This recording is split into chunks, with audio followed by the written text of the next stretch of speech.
Welcome,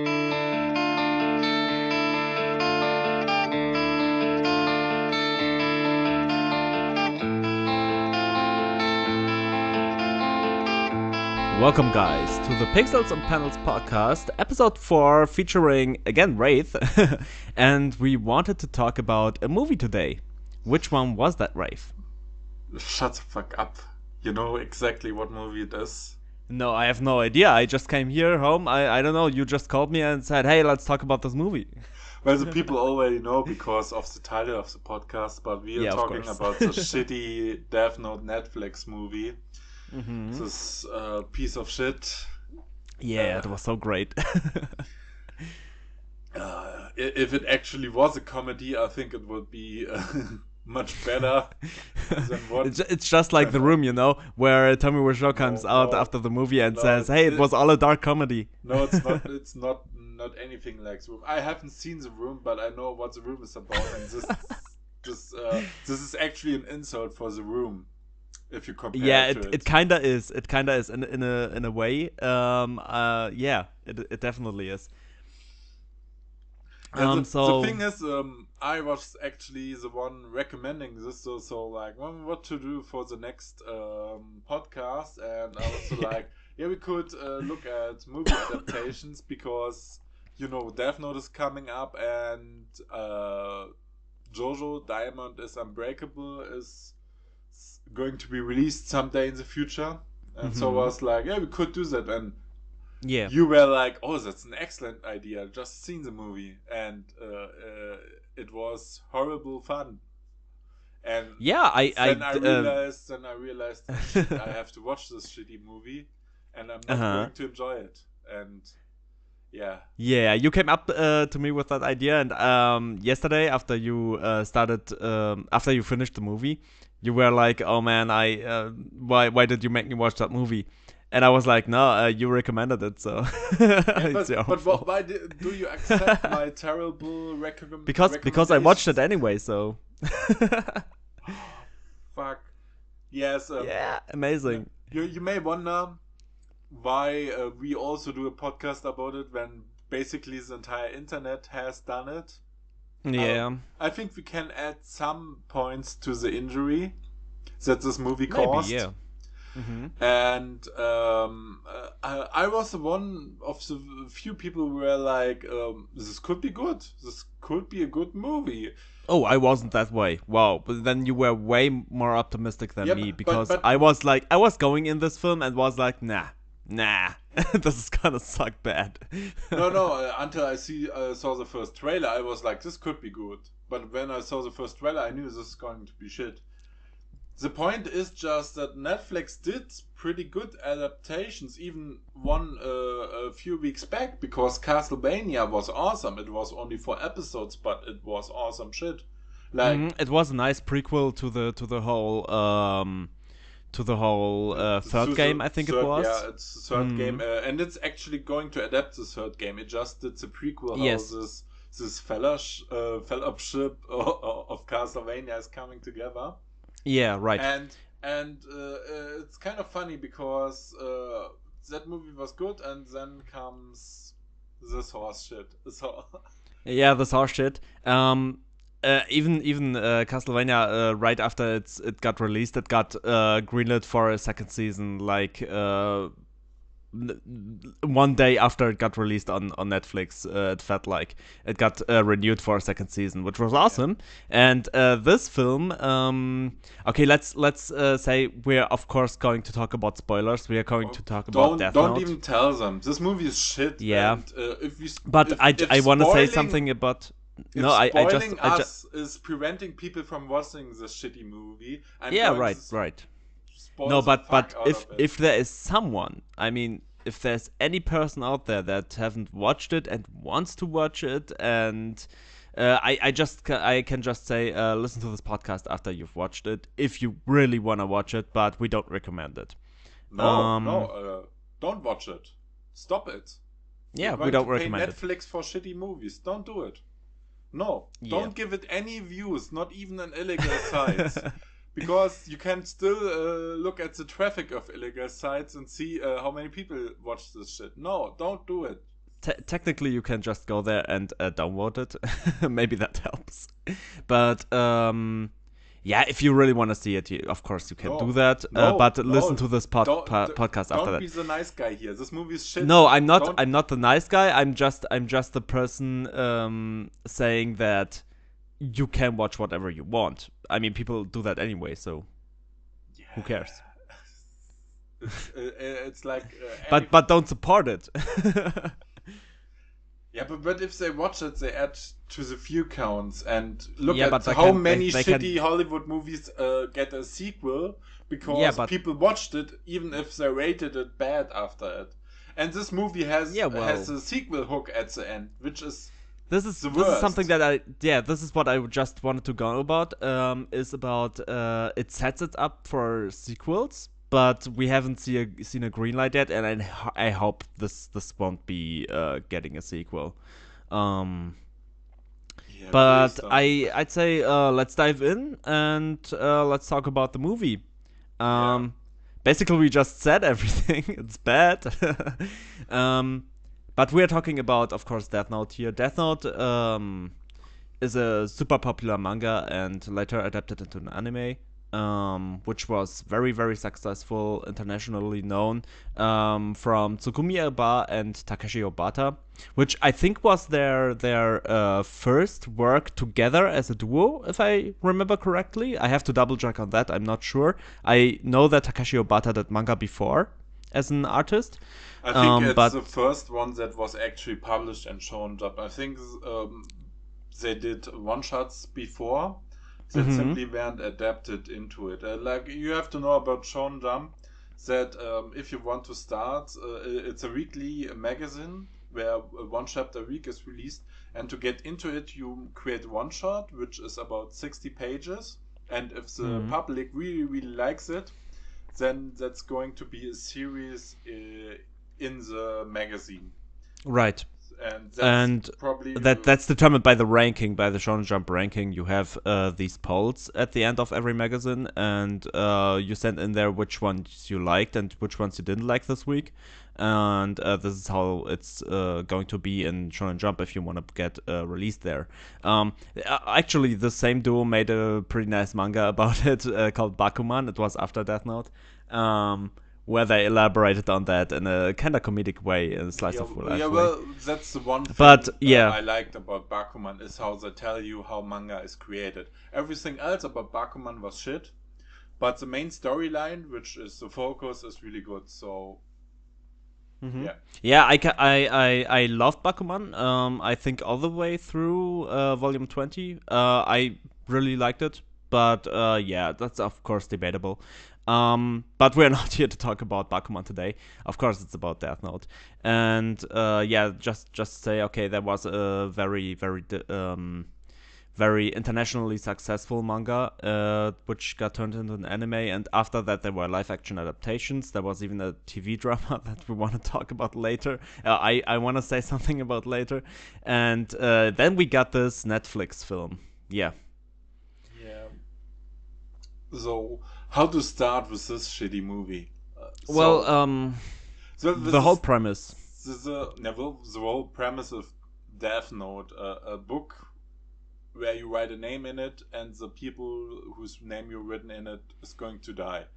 That's the premise, and that book is found by a teenage student who starts killing criminals with it. Yeah. Now that's really the basic, without any details to in it.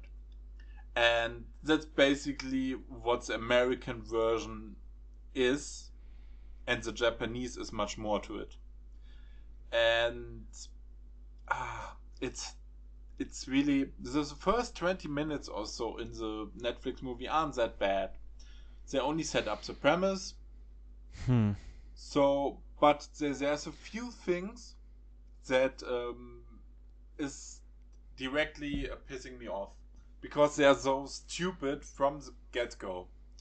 Now, okay, then let's start off with the first flaws. Many people say this would be an okay movie if it wasn't called Death Note, and I say no. It's a plain bad movie, even if it wasn't called Death Note. This is super wrong. This is super wrong. If this movie wasn't called Death Note, it would still be a bad movie. Like, you can't just save it by not calling it Death Note.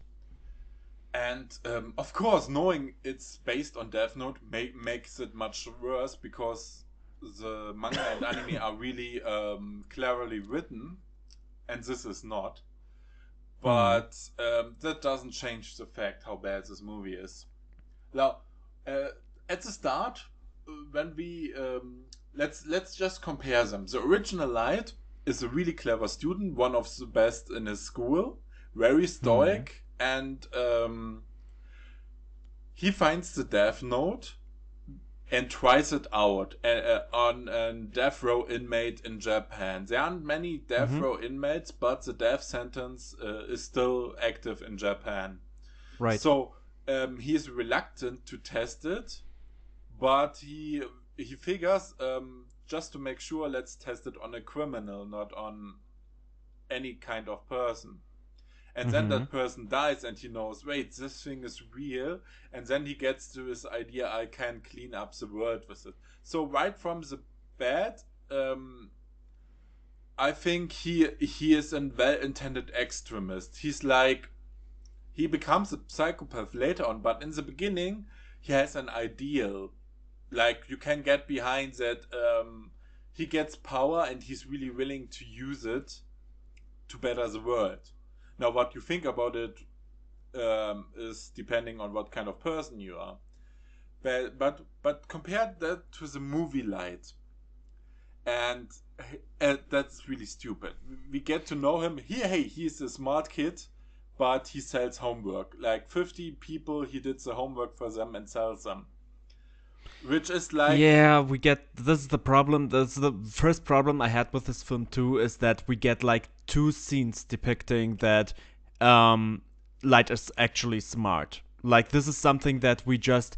Oh, okay, yeah, but you see he's doing the homework for other people. Yeah, he's very smart. Like, this is... Bam, that's it. Like, they don't need to tell us more about this character. That's the thing. Just that... We are told... While the manga does show, don't tell. We get behind that Light is a smart character because of what he does. And in the movie, he only does stupid things, which undermines the fact that he's supposed to be clever. That's my main gripe of it. Like, here's the thing. He only does like very stupid things where even the viewer is like, oh man, okay, this guy is not smart at all. But and this is the thing. The movie only throws us like a scene in, no, look, he's smart, he's doing the homework of other people. That's like the only scene depicting that. Maybe there's a second one by the end of it, but that's too late, of course. And this is very this is not smart direction at this point. It even gets worse. What me really pissed off is he gets in a fight with a bully, he goes in between, he gets hit, and then he's found and nursed, and the school noticed that he sells homework, that he does homework for other people, and he's called to the principal. Principal tells him, yeah, you're clever, your mom died, but this shit can't go on. Light tells him, you don't see the bigger picture, you know, the bully hit me and stuff, and and that's hypocritical, because you sold homework to 15 people. Like, you are part of the problem, you are part of the bigger picture. And you telling the principal, oh no, not me, he's the worst guy. No, you're just as bad. The bully did steal money from a weaker one, you sell your homework. You're just the same fucking problem. That's hypocrisy. And that is the first thing that really, really majorly pissed me off. I think the very, very first thing that majorly pissed me off was even before that, when we get the first shot of Light, and I don't know why, but he has this weird how do you call it? Like blonde highlights in his hair. Hey, dude, sorry, but I mean, yeah, of course, that's debatable. But this he looks like some teenage he's just beginning like of 2000s high school kid. Oh man. Yeah, I didn't like that at all. That's the thing, that he's a guy, if you see a group of people, you would say, he looks weird. he's doing some dirty stuff. That's the first guy you see. And the manga, Light is really... well, he's average looking, but he's still kind of good looking. But he's always subtle. He doesn't go when it's not needed in the group, and he keeps back. Especially after he gets the Death Note. He's more like, try not to notice me, you know? Yeah, he's most of the he's more of a shutaway at this point. After he gets the Death Note, before that we see him actually do smart things and being actually being very smart, like at school, and you see what his kind of personality is. And they don't need to talk to us to explain that. They show us what you just said. So that's the very first thing the movie does actually very wrong. And after that, the wrongdoing only continues. Yeah, well, one scene where everyone complains is about the bitch scream he does when Ryuk appears, and I'm like, yeah, it's kind of comical, but you know, how would you react if a fucking scary William Dafoe stands before? I mean, even without the makeup, if William Dafoe suddenly stands behind me, I would kind suddenly, of course, pants. I would be scared shitless, man. Yeah, of course. But here's the thing: I like the other day my girlfriend was showing me a video on Facebook, I think it was, and it was just a little video, like a small comparison showing how Light reacted in the manga, in the anime, and how he reacted in the Netflix film. And it was hilarious just for the comparison. But in the end, I don't know. Like, if maybe I would have reacted the same way as this Light Turner in the movie if there was Willem Dafoe behind me. The thing is, there's a major difference because in the anime, Ryuk drops the note and Light writes in it from himself. In the movie, Ryuk forces, pushes this onto him. Look, there's the bully. You can just end him, write his name in it, which is the first thing that makes the movie version of Light much more sympathetic, because he just kills a bully for bullying. Yeah. Like, okay, bullying is bad, but you kill the person for it. Like, oh, chill down. And he just doesn't kill him. He makes immediately decapitation. Like, he kills him brutally. And the girl, which was saved by it, is splattered with blood. Like, oh, wait. I'm supposed and this is our main hero, everyone. Woo! Yeah, and the thing is, so many people say, well, they try to make him more sympathetic than the anime version. Like, hell no. Like, this dude, I never root for him. Like, in the anime, Light started out as kind of a good guy with extreme methods. He later became a psychopath. Not a psychopath, a sociopath. Let me just a quick second. I want to elaborate on that a little bit, because this is a very important point that you just said, is that he kind of becomes a psychopath, and we watch him over a very long time become that. And here's the problem, because this movie is just a movie. You can't do that in that short of a time. This is what you know before watching the movie, that this can't go these kind of places. But please continue. And I don't agree really. The first major problem is this movie is only 90 minutes instead of like 2 full hours. And I think you can do, and if you cut down the really important stuff of the movie down, you can do it in 2 hours. I think it's possible if you did an own adaptation of Death Note. But this is a loose adaptation. And that's my major problem. Why wasn't it a continuation of the anime? That would have been really easy if the anime ended in 2007. If you now take this story and say it's 2017, a new guy gets a book, and Ryuk chooses him because he has the same name as the last guy who was fun. You know, Ryuk is that kind of character. And then you would have a new then Light Turner could be this new person that knows that Kira exists and just takes on this personality as the next guy in line. Right, yeah. It would be so much easier to do a lot of the stuff because L has successors. You could easily do in the anime his successor is N, and N could take the alias L, and in the movie we could have or another one. You know, the thing that the black guy they chosen, this could be just the next L, and you wouldn't have the baggage of being compared to the original if you just were a sequel.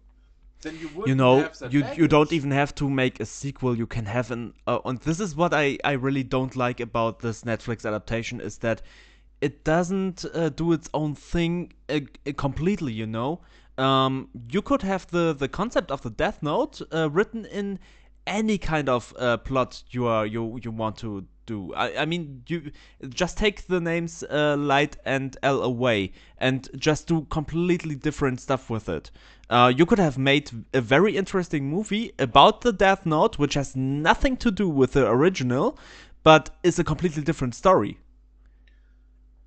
If you have the concept, and you have, like, okay, this is the premise of it, which you just told us, there's a notebook, you write names in it, and the person dies. Okay, that's it. And do that, and do a movie all around that, which all different, with all different characters, with a different story, different progression. I betcha it would have been way better.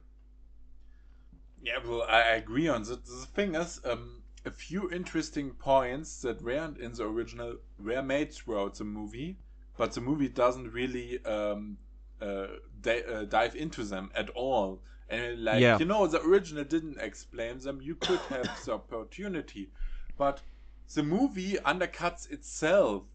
There's so many rules that weren't even really much topic in the original.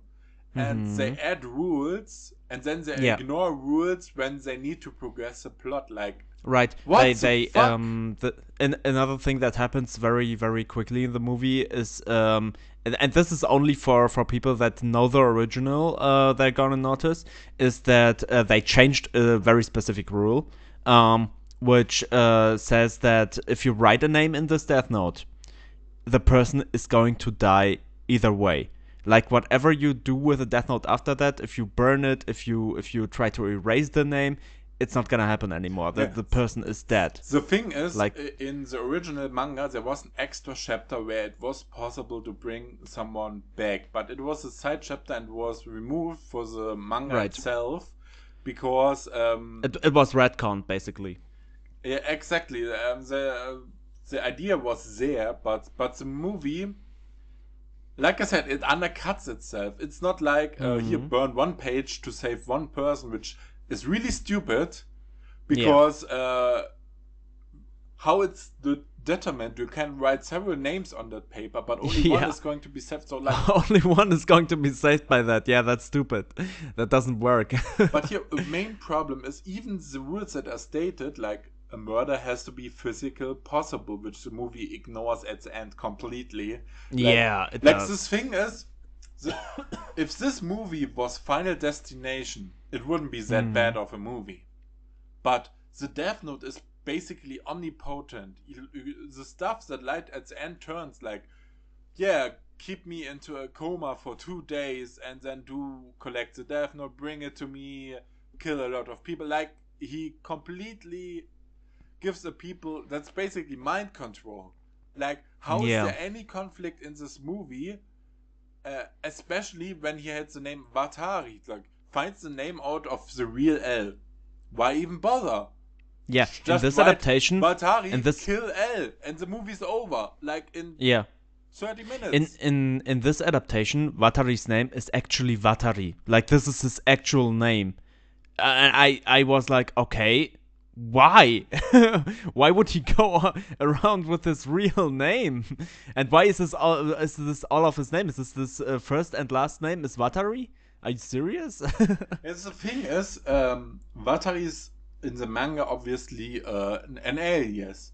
And here's one interesting fact that the movie completely... Which makes sense. Yeah, well, there's one thing that the movie completely ignores, because you have to have the real name of a person, but when is the real name actually the real name? If the person believes in it, is it the name that the person is born with?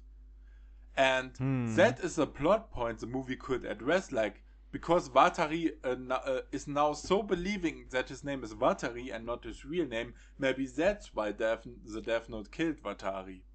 If they would have made it a plot point, I would have been on board with that, but they didn't. Because the original Death Note didn't have that. Because what if my name is changed when I'm 5 years old? Does my original name count, or does a new name count? Like, yeah, there's no specific rule for that. Yeah. If the movie addressed that, actually, it could be an interesting point. That maybe Elf still knows his real name, but Vatari is like, because he's this protector, maybe he grown accustomed to the name, and that's why it works. But this shit is never addressed at all, and so it's just stupid because there's no reasoning behind it.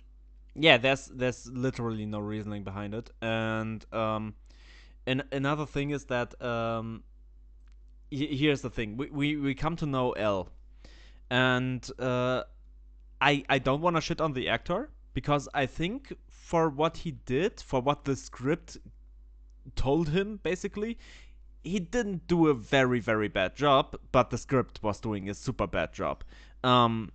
There's a specific scene where and I shit you not, this is just, if you put these words like on a script, L chases through all of San Francisco to get to light, and he in a parkour, in a kind of parkour running way. Oh man, just imagine the anime protagonists doing that. Oh man, this becomes very, very bad at this point. Not necessarily. I mean, in the anime they do fight in. Yeah, they do fight, and this is the only like comedic scenes in the manga, where they actually kick each other and things like that. But these are like little scenes, But this is a huge plot point in the story where he's just chasing him throughout San Francisco because this is a kind of stupid L. Like, he has no other way to fight him. He needs to fucking run around town. And he finds him randomly. Like, he drives a police car and then, light runs across the street. There's a guy I'm searching for. Like, come on. So, and people say, yeah, well, that's movie logic. But the anime is so cleverly put together how these characters interact, where hardly ever any luck is part of it. Yeah, sure, Light sometimes gambles. One of his biggest plans was a gamble. And it worked in the end. Yeah. But that made him so much... to be honest, I didn't like this plan at all. It was so dumply, so foolishly visualized at the end. And all this master plan that he tells his father at the end. Before we come to the end, there's a lot more of stuff. Of course. We're just doing, for all the viewers out there, we're sorry for that, but we're doing minute 14 and then minute 40. So we're just kind of not going around with the film, but we are trying to chase scene. At the end, something interesting happens, and that is Light how he gets saved. Holds in at gunpoint. L holds Light at the gunpoint. L is terrible. And then tells a civilian, that's Kira, don't call law enforcement. And then this guy comes and knocks him out cold immediately. The thing is, he just believes it. He's just, okay, that's Kira. Yeah, okay, I help you. I don't mind that, actually. I think that's actually an interesting point, that the civilians support Kira and immediately knocks him out. The thing I really dislike... that's an interesting point, but the way they executed it's super bad. No, I can't. I actually don't think it's an interesting... That just happened. I mean, just imagine you are a Kira follower, and there's just this random guy on the street saying, "Yeah, I'm Kira. You need to save me right now." He didn't say that. L said that he's Kira. Yeah. And do you believe that black kid that just is like, yeah, this is Kira, by the way?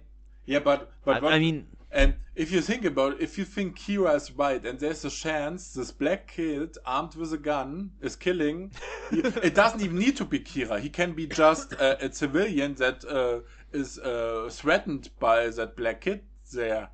Then you would still knock him out. It's not that he's black, but he's a kid, right? This is just some kid saying this is Kira. Yeah, and the gun doesn't even look real. Like, this could be just child's play. Yeah, but still, he holds a gun at a child. Whether he's Kira or not, doesn't matter in that situation.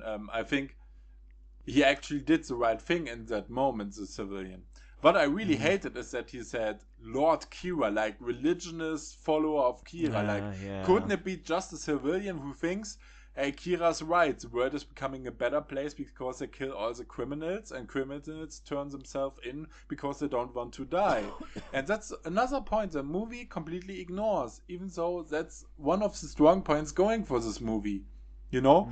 There is a scene where the dad comes with a police officer into his office, and it's completely ruined, and there's like eat shit and everywhere written, and because the rest of the police department supports Kira, like, you're making our job easier, and he's honestly, the one good cop. This whole scene felt very Japanese. Like, this is what actually would happen in Japan rather than San Francisco. It felt very, very Japanese. It's Seattle.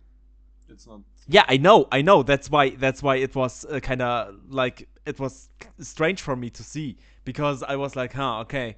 This could actually happen in the Tokyo police office, no, but in San Francisco, it's definitely possible in America, in suburbs. I disagree. I think that's totally something I would see in America as well, because the criminal rate in America is so high. It has no. What I mean is, I see that a lot more in Japanese movies. Like, I maybe once or twice, but I never see that on American movies. Like, that felt just very Japanese. I'm not saying that. To be honest, it's impossible. I say it felt human. I think of course, police stations would react that. Germans would be also like that. Yeah, sure. Someone is killing the most wanted persons on the planet. So, yeah, I don't think this is Japanese at all. It happens in Japan, of course, yes.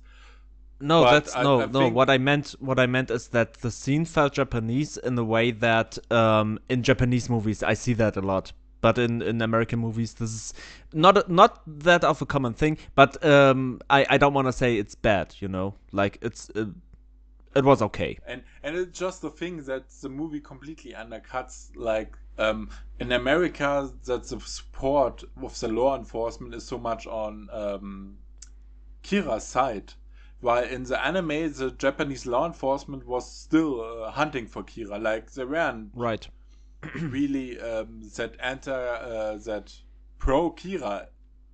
And in the movie, that's one of the interesting points. I think it could happen with an American setting, but the movie doesn't really do much with it. They show one church where they believe religionists in Kira, which, interestingly enough, that scene happens only in the manga in the last chapter, where Misa, Light's former girlfriend, is actually praying like Kira as a religious figure, like Jesus Christ or something. Are we talking manga or anime? Because manga. That scene wasn't in the anime. That was only the manga ending. Okay. Then I know what scene you mean, because it was a little different in the anime.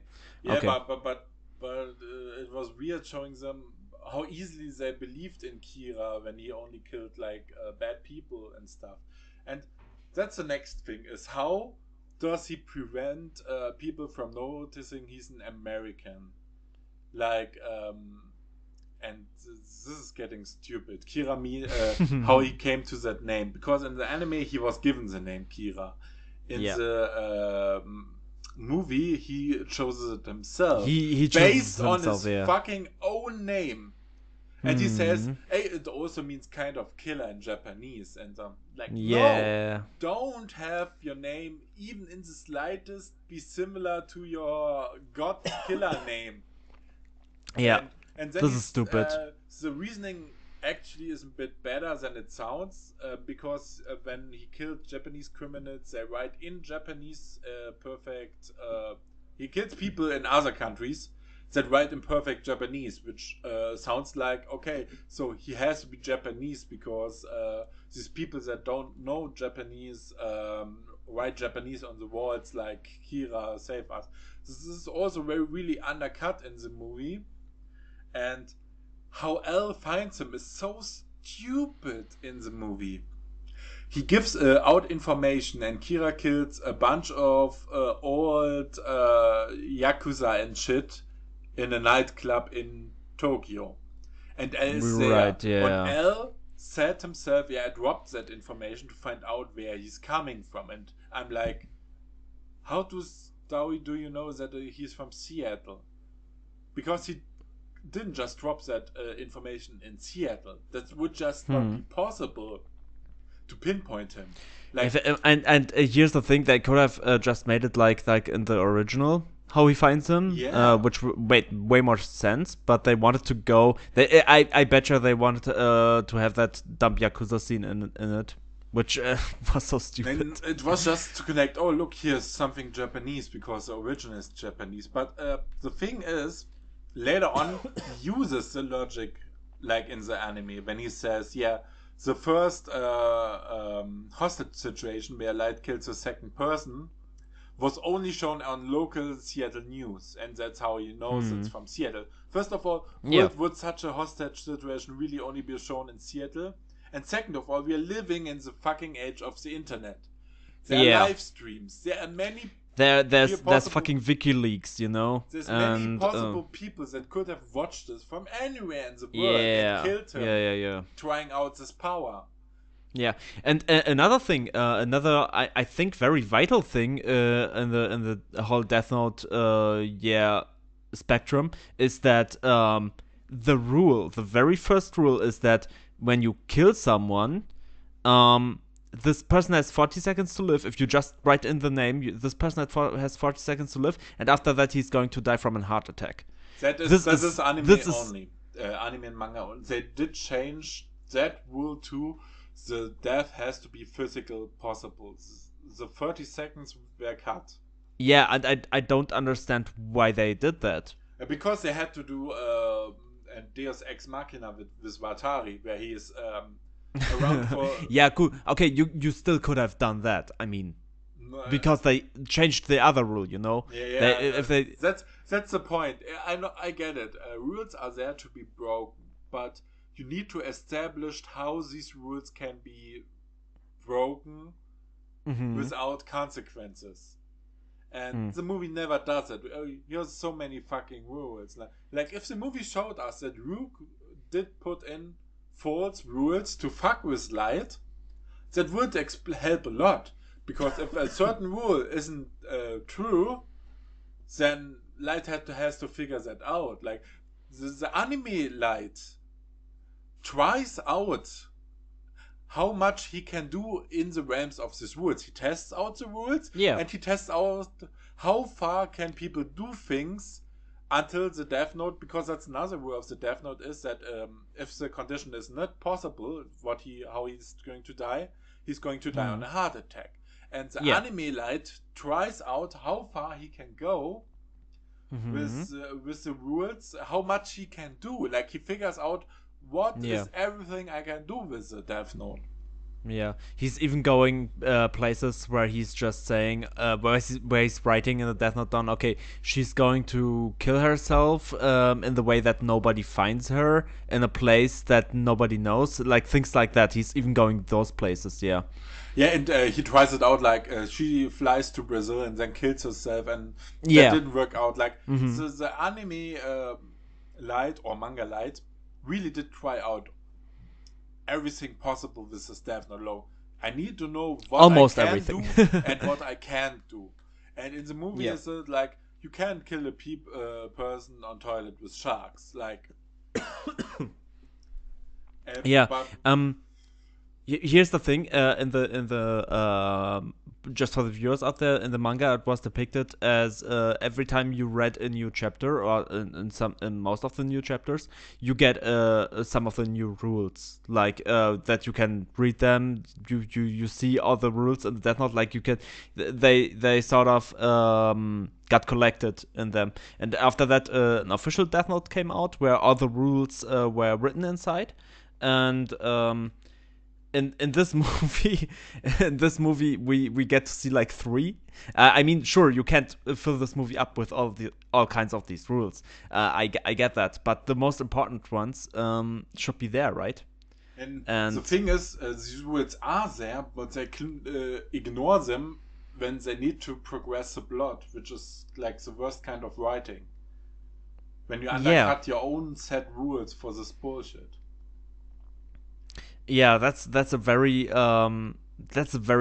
big mistake. And also, if you do a project like Death Note, why don't you try to play around with the idea a bit? Like, look at the rules, look what you can do with it. I mean, there was a rule in the original Death Note that stated something in the line of there can only be 6 Death Notes in the world, and if there's a 7th one, it won't work.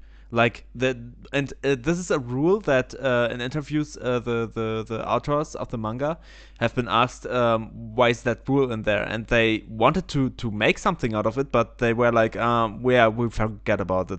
We forgot about it all along. And then a movie came out last year which elaborated on that one rule, where like 6 Death Notes were in the world.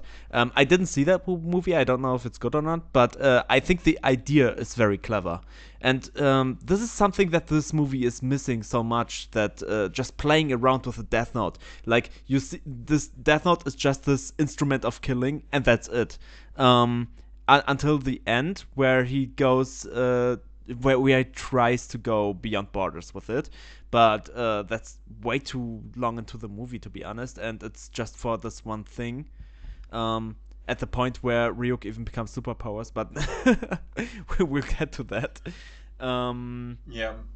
And we haven't even talked about the secondary protagonist, which is Mia, which is some form of Misa from the anime. Yeah, like, some loose form, She has really little to do with her anime counterpart. You know what I like about her? Cheerleader. You like something You know what about her? You know what I like about her? Nothing. Is that she's so loosely based on Misa. Like, not even her name is Misa. That's what I like about it. Just change up the fucking names. I don't want to see this guy as Light, and I don't want to see this guy as L, and this guy as Watari. Just change up the names, then it's less of a problem. It's still a problem, but less of a problem. The thing is with Mia is her character is also really weak. Maybe if she was the protagonist, this would be more interesting, because she is one of the bad people. Like, she wants to kill because she gets offered, and she is like totally into gore. Like, killing people is my thing. She wants to kill Light's dad without hesitation. Yes, that's what I wanted to go on about later. Yes, the scene where she's like, yeah, let's kill your father because he knows too much. No, bitch, what? Why? And the things she wants to do to protect him or them makes it only worse. I mean, killing his father when he has so much information would just make him more suspicious. Especially something she later does, because she kills all. Here's the thing, which is also another plot hole. She kills. It's turned out that Light and other suspects are followed by FBI agents, and Mia kills them to prevent him from being discovered, which is stupid, because then you know they killed all the FBI agents. That means so they were onto something. They were onto him. And killing them just means he's definitely one of the suspects. That just makes him. They were onto something. They were they were on the right trail here. That's what you say when you do that. Yeah, that was super stupid. But I mean that's something. This particular scene is this is intended, right? You can see that this is intended because Light doesn't want to do that, and this just shows that Mia is in that sense just stupid. She wasn't thinking out enough. She was just like, no, let's just kill them. And it gets even worse because it gets way worse. His master plan at the end, it's revealed that he was aware of that and didn't prevent it. And like, there could be so much that goes wrong. Yeah, I mean, this movie has a giant twist at the end, which feels like spoilery all over the place. And I mean, I think Mia was almost fine because she wasn't smart. She thought she was smart, but she in reality was stupid. And I think that is okay because it's not pretending to be something else. Well, she wasn't smart, but she was definitely one of the more annoying things in the film. Yeah, definitely. But that's not necessarily bad. You know, a character you really want to see die and then die at the end. Okay, sure. Necessarily something bad. It's just the thing, the execution, then how he got the hots for her, like them immediately fall in love. And one thing that also pissed me majorly off is how they met. So he protected her from bullies more or less, and then she kind of talks to him like, yeah, you seem like a cool dude, when she said, I can defend myself. And then this loser comes along going, why are you still even talking? And he reads the rules of the fucking Death Note in the fucking public sports gym. Like, are you stupid, son of a bitch? Yeah. And then she comes along. What you're reading that Death Note? What is that? And I was laughing the whole you scene want to through. See, and then he shows her the power of the Death Note. Like, are you fucking retarded? The girl you just met. Like, that's the first thing he does. Oh, by the way, I need to get to in this girl's pants. Yeah, what can I do? Oh, show her the Death Note, of course. This is not going to be any kind of problem in the future, right? Oh god, that was so stupid Light. Holy shit! Stupid. Like, this is in the manga anime. One of the first things he does after he gets the Death Note, he's trying to protect it with everything he's got. He's doing some kind of not just protecting it. He builds in his that's what I wanted to say right now. He's in his desk at his home, in his desk in his room. He builds this kind of trap where he hides the Death Note, and if it's opened the wrong way, it explodes. The Death Note will just burn away. Yeah, and that's not actually to protect the Death Note. It's to protect himself, because to protect the secret. Then there is no how do you say proof that he is a murderer. Even if they suspect him, without the Death Note, they don't have proof that he's a killer, and he goes free. Even if he loses the power, he lives and is safe. Like, that's the first thing he does with it. Like, no one can find it. Yeah, that's the first and the last thing in Death Note is that's another scene that shows us how smart Light actually is. And this is not happening in the film. In the film, the opposite is happening. Mia, oh, I like Mia. Oh, yeah, I should totally show her the Death Note. This is not going wrong. And this is full of scenes like that. And this is not only going for Light, this is going for L too. L does some very stupid things where you just told us about how he finds out about him, which was stupid. And then there are other scenes where it results in him getting chokeslammed by Light's father, where I was like, yeah, that's before we get to that, the second stupid thing he does is the press conference where he himself provokes Kira. I know, and I get it, because Kira doesn't know his name, he can't kill him publicly. But why is he himself coming out? Why how the anime shows us how smart L is actually, he has a scapegoat, he has someone for him that does his press conference. And Kira kills him because he's provoked. Now, what this does is, because this is only shown in one district in Tokyo, they pinpoint where he has to be coming from. Like, And that was actually smart. Like, L was willing to sacrifice a person to find out about him. I think the one who died was aware that he could die in that press conference and still did it. And that was smart to find out where he lives. But what I also liked is that Light himself had to become smarter, you know. Oh, my arrogance caused this, and then he made really smart plans to avoid getting caught. And that the power struggle was there between these characters. Like, both of them were just one step short of winning.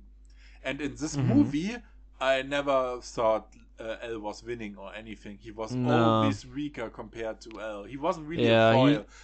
That's the thing. I think Mia was more of a foil to Light than L. And that's just... Yeah, even to the point where she blackmails him because she sees that too. And that's so fucking stupid. And that's another thing, is that imagine Light in the manga getting blackmailed by his wife. Because he's stupid. Because he's fucking stupid. I don't know. Did he marry Misa in the manga? Or I sorry, I don't know. I don't care. I know. I just said wife, but I don't know. They're together. That's true. Yeah. So, but I don't know if after the time skip they're actually married. But it doesn't matter anyway. No, it doesn't really matter. But the point is, later the movie undercuts itself again, because Light's father makes a press conference. Yeah, we're going to get you, and then Light can kill him, and that's when L thinks, oh, the possibility that his son is much more higher, because why wouldn't Kira kill him? Why wouldn't he show his power? And that makes the first press conference of L stupid, because that makes it unnecessary. If it just was the first press conference became pointless at this point. Which was just stupid all in all itself. And that would be time you could have spent on other scenes if you just did it in the first place. And like maybe some character development for once, for fuck's sake. In the anime, Light, L even says, there's a 5% chance that Light is Kira. And you would think only 5%, and no, it's the opposite. 5%, that's quite high. If you could, that's extremely high. In that district. Yeah, and if everyone is a suspect in the world, if there are 7 billion people on this planet and you have 5% on one person, then that's super high. And that's why he stick around him, because he knows he is interested in him as a person. This version of L isn't really, I have to kill you, I have to catch you because you're evil. There's no much to these characters. But in the anime and manga, L did consider Light a friend, even if he was Kira, because he thought he was an interesting person, and that made their rivalry so much more interesting. Is because they kind of understood each other. They didn't necessarily dislike him. He still wanted to catch him, but that didn't mean he disliked him per se. Yeah, he didn't. I mean, in the manga anime, it was like he was one chapter. He's coming out to him and saying, "Man, you're my best friend. I really like you, even though I know you're Kira." That's why we can never be friends. That's really how they feel human, because they have such a complicated relationship, which makes us invested in both of them. And we never really had that. Like, L turns later into a whiny little kid when he loses Watari, and like, suddenly Watari is like the most important person for L, and like, he's supposed to be trained to be one of the best detectives in the world, and he cries like a little bitch when Watari is missing. Like, come on, how am I? Honestly, I could see that in the manga anime. If Watari dies, L sees that, he's going to cry like a little kid. I could actually see that. Because what I can't see is the chase after that. Sorry, I can't even see that, because in the anime or manga, when he dies, when L dies, we spoiled anyway anything. Because Watari dies first. And he presses the notification button and deletes everything on information that he has, so that Elf doesn't find anything out, and Yeah. El is directly like, oh, Watari did it, so Kira is getting Yeah. close, and he doesn't panic because this is Yeah, he doesn't something panic that because they... at this point, wait. He doesn't panic because at this point he knows where how they came this far, and the possibilities were much higher that this happened. But if L got by surprise that Watari is dead just like that, I think he would have cried pretty hard, because this is the kind of person that L is. When he panics pretty hard when he doesn't know what's going on at all. But he wouldn't have panicked. Like, we know this was possible. Well, he wouldn't have chased a light through fucking all of Tokyo. Yeah, if that's what you ask me, yeah, that would definitely not happen. But it would be hilarious because that happened in the fucking film, and I laughed all the way through. It was stupid. It was so stupid. Yeah, he might cry, but he wouldn't panic. He wouldn't lose sight of what he's doing, which the movie version does completely. Like, he fucks it up completely. Yeah, he fucks it up because that's the main problem, is that it happens and he fucks up, and we see that, and this is our ace detective or what. Yeah, and the thing is, good job. The scene you mentioned is where he goes to his father when they are sitting on the table and says, your son is Kira. That you weren't able to deduct that is surprising, and I kind of agreed with. But then again, it's his father. Maybe he just didn't want to see that the possibility is there that his son is Kira. Of course, yeah. But that scene was also so stupid, because why do you tell them up front that you have a search warrant? Like, why not bring on the surveillance cameras, which he does bring on after that, but of course they're useless because he wants them beforehand. While in the anime, it just happens, it's just done without telling anyone. And Light was shown like, something is strange. Some things are moved the way in my room that I didn't know about. And he suspects that there are cameras, and thus sets up his table with the most famous potato chip scene, so that the cameras wouldn't see that he uses a death note in such an angle. And he's still killed, because the point was, if he's watched by them and the killing still happens, and if it would prove his innocence. And if the killing still happens, then he can't be Kira. That's the main gist of it, and that's why he's having that little TV in his potato chip bag. Yeah, this is things like that is what the movie went missing with. Like, very, very clever ideas of Light, because this is, if you take Light, if you call this character Light, people want to see Light. People want to see these clever, smart ideas. This movie is called Death Note, and one of the things that Death Note is most interesting for is that how smartly it is written, how clever it is at times. And this movie was missing all of that. There was never a moment where I saw, oh, this was clever, I didn't expect that. This movie never. Not even in the end. The whole master plan felt just like stupid aspillery. And that was only one thing. One thing that showed us. Exactly, the scene where he confronts his father, and there was another thing. Because Light asked his father, so, who's this L dude? You don't know his name? Like, what's he like? And so he asked a lot of questions where I, as a normal person, would say, you're fucking Kira. Why would you ask these questions? Like, they made him so obviously that he's connected to that. Yeah, of course, you can say, it's his father. But there is still a limit to that. How much obvious shit he can do, which would out him as Kira. There's so many things, so many stupid things that out him as fucking Kira, that I'm so surprised that they could go for it. How stupid this shit is. Maybe we can now talk a little bit about, because this is a thing that I'm hearing all over, is that Willem Dafoe as Ryuk. So how did you feel about him? Being Ryuk and playing that role. I liked him a lot. I think he was perfectly chosen just based on the looks alone and the acting.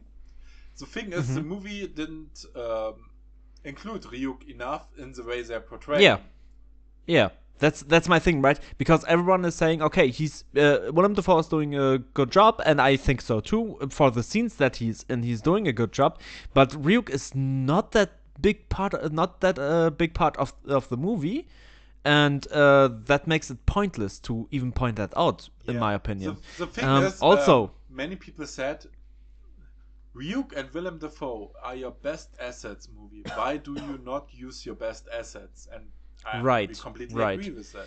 And why do you use them so wrong? Because this is another thing. There were scenes with Ryuk that I didn't like, which was not because of Willem Dafoe. That was because of the script and the writing. So Ryuk has superpowers now, right? Yeah. He's just he can destroy. No, I think the point was that the Death Note causes these effects in real life through the Shinigamis, through the Death Reaper. Like Ryuk causes these things, but it's never explained. That's the problem again. Yeah, but he's never, like, in the whole franchise, we never see Ryuk holding up his arms and destroying, I don't know, what was it called? It could be for dramatic purposes, and that's the thing. Yeah, of course, it was for dramatic purposes, but it was elaborated so badly. Yeah, like we in this like we just see him as this kind of devil thing. He's just standing around. That's what he does. That's what he does in the anime and manga too. But we never see him actually do anything outside of that. And then he holds it. His arm up, and now he suddenly has this power to do that, and nobody questions that because he looks like a freakish devil, right? He has to have powers like that. No, that's too easy for me. Sorry, but that's dumb. That's lazy writing. That's because he wasn't more in that movie. Because he was way more active in the movie. In the anime, he's never active, and I didn't dislike that, but he was just too little in there to be.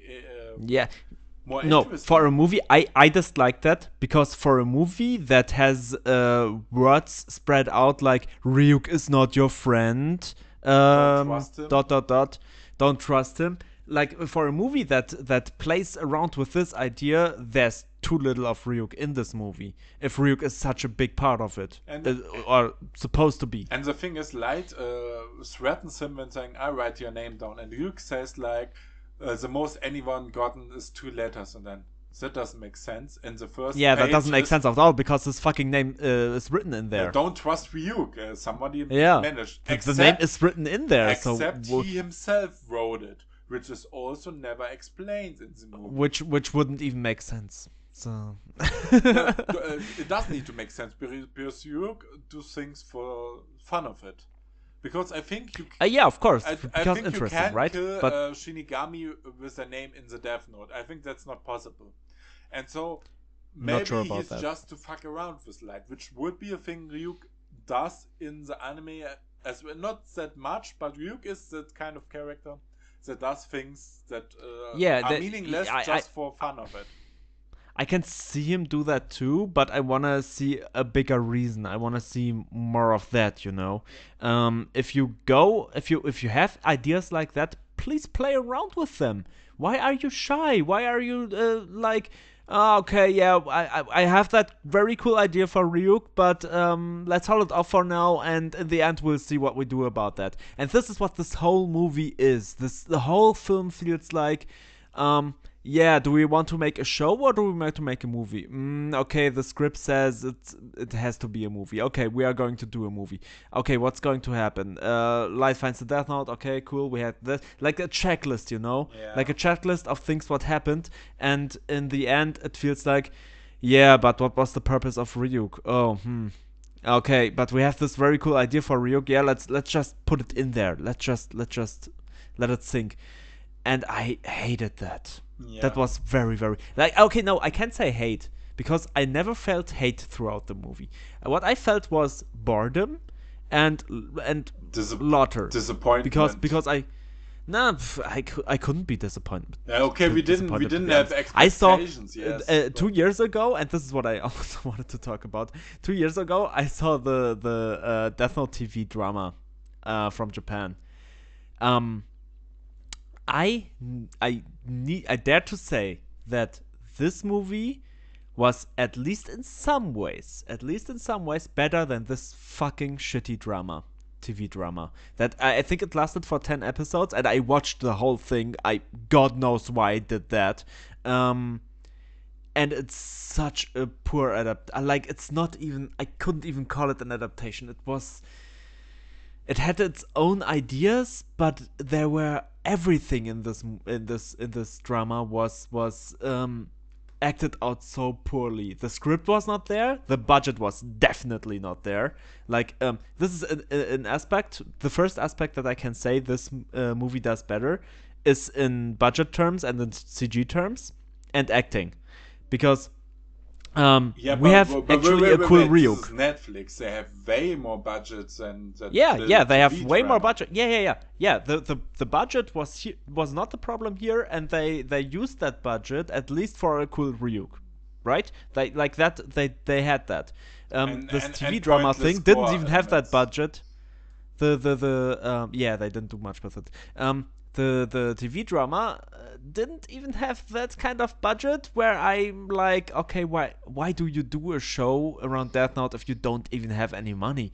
And this the CG was it was like beginning of 2000s CG, like very, very bad.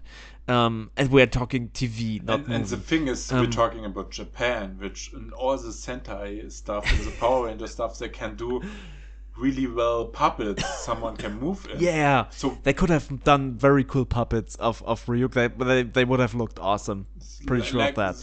Would be better than shitty CG. Okay, yeah. But here's the thing: the acting was super bad. The actors, I don't know where they got them from. I never saw one of those. Also before I saw that, and the whole story, like, it begins. I don't want to talk about it too much because we are still talking about Netflix film. But what I want to say is, imagine a light Yagami being a super airhead. The first thing that we see is him being at a Misa concert and grinning like a stupid little kid and celebrating her dumb music. Like, this is the kind of light Yagami we are talking, and this is going for 10 episodes. Such a bad thing. The whole thing. It does. I don't remember one good scene from the whole fucking thing. It was going for 10 episodes, which lasted for an hour per episode. Yeah, but to be fair, they probably paid most money for the license and didn't have much for the show. And this was only aired in Japan. Like, the audience was really small. Like, Netflix is globally. But why do you even do that if you don't even have money to buy yourself actors? And why do you do that if you have a script that actually is the worst that I've ever seen? Like, there were people out there saying, okay, wow, this guy this guy shouldn't direct anything. I don't know. This is not even. The thing is, I haven't even heard about the TV drama. So maybe it died so fast. So it didn't even just die fast. It happened and nobody knew. Yeah, but it's still better than the Netflix movie, because sadly everyone knows about that one. Like, the TV drama. Yeah, but they made profit out of it, to be honest. Well, the Death Note film on Netflix will also make some profits, because so many people that's the thing. Watch it to shit on it. Yeah, that's the whole thing. Also, what I wanted to point out is, I was talking about this one rule of the Death Note, the 6 Death Notes. And there was this movie that came out last year. I still want to watch that. I haven't watched it yet, but I think this idea is so interesting. Where I think that, why don't you take the concept of Death Note and make such a interesting original piece that would even be surprising for the people that know the original source? You know, imagine we have the alternate ending from the anime, where Light is dead and he's reborn as a Shinigami. To be honest, I'm not a fan of this ending or of this idea, but I have to admit that it would be interesting to see. And imagine this light Yagami Shinigami thing, Death God, is going onto Earth and dropping a Death Note, and this is when this story takes place, and it's a completely different story, like completely different characters and things like that. I would have much more liked to see that, like a completely new adaptation, instead of just old rehashed shit into a very bad script. And this is what this movie is all about. Yeah, you said that before. It's like, yeah, it would have been nice, but they didn't. Yeah, and this is the whole thing, because even talking about this film feels pointless in some ways, because we have seen bad adaptations before. This is just another one of them. It sets it up for big sequels. I don't hope. I'm not hoping it will get any, and probably I won't even watch a second one, because um, out of pure coincidence, I stumbled upon it and was like, okay, yeah, okay, maybe I'll watch it. But the next time around, maybe I won't be that bored to just sit through it. Um, and that's the whole thing. In the end, I can only say it's a very bad film. It's not that, like many other people are saying, it's not that bad.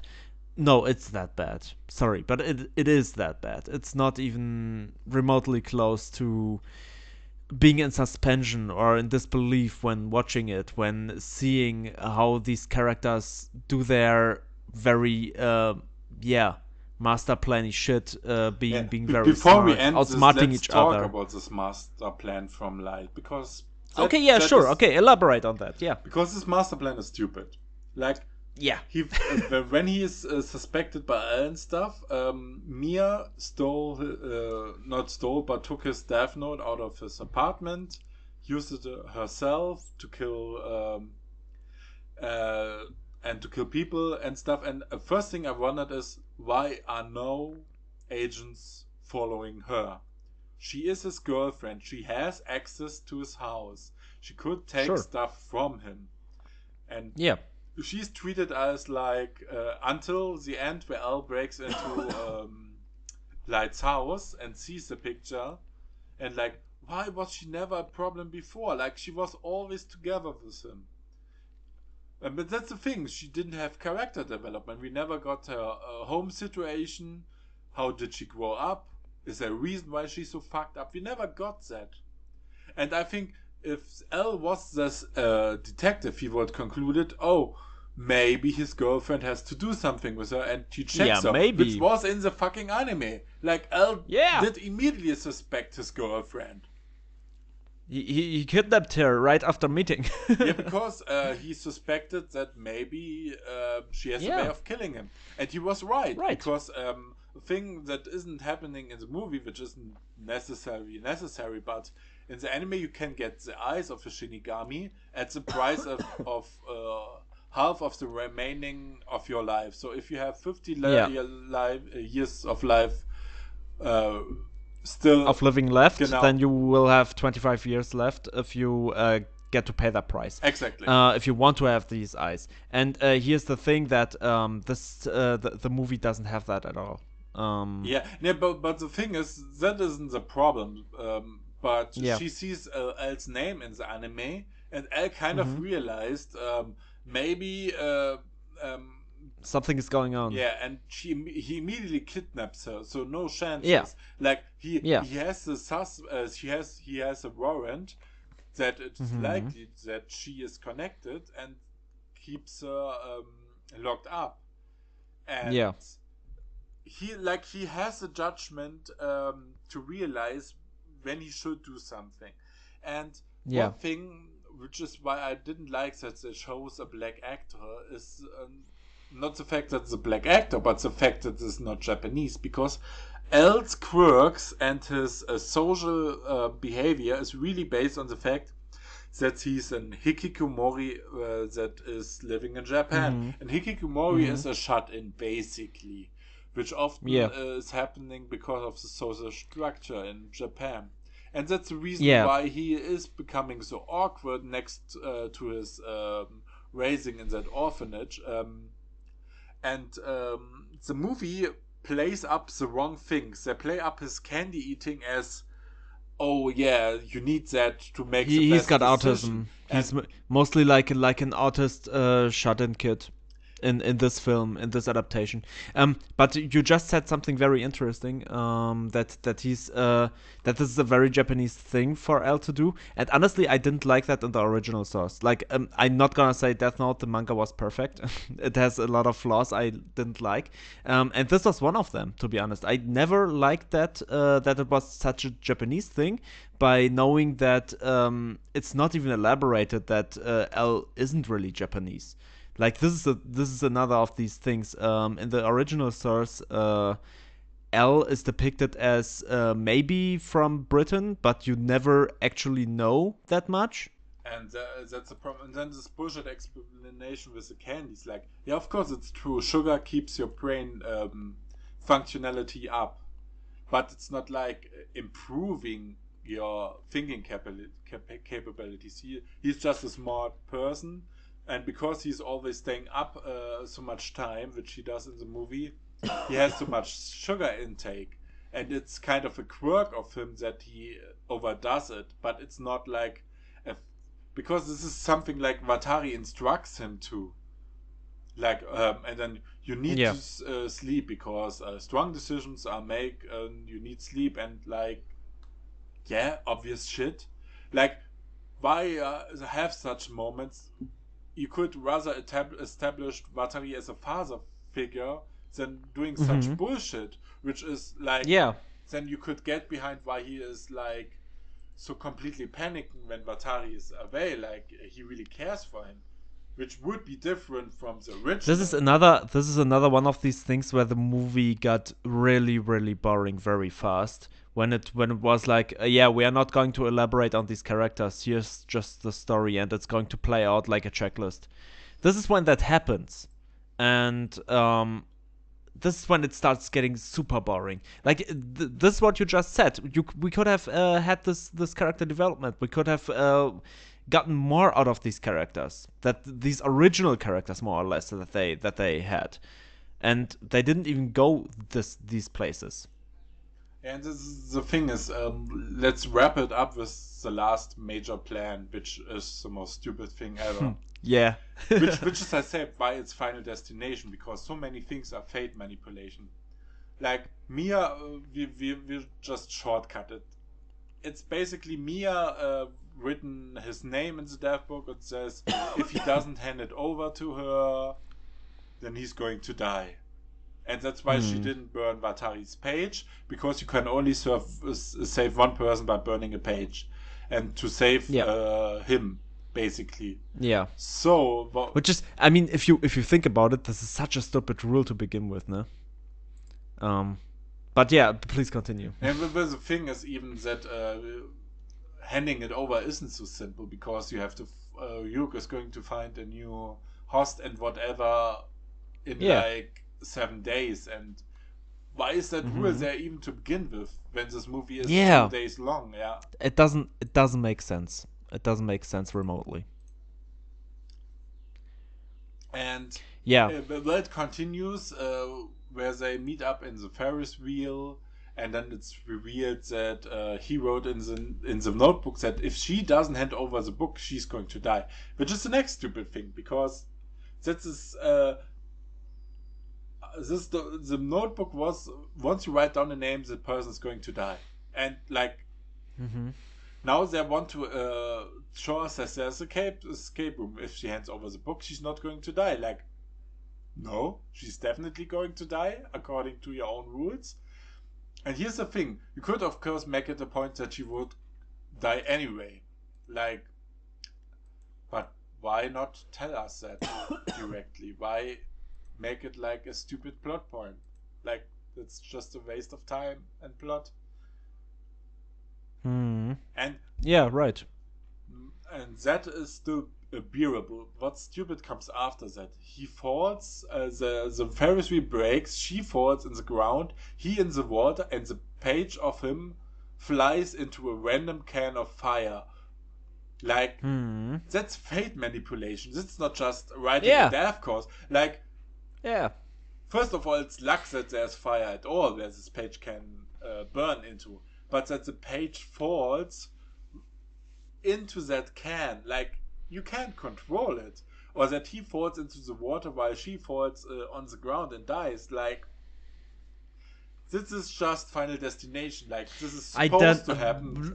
And let's just say the Death Note wasn't used for what it should be used. And this is another thing. Like, let's use the Death Note as this people mind controlling thing, which is okay. Which is, you can use it that way.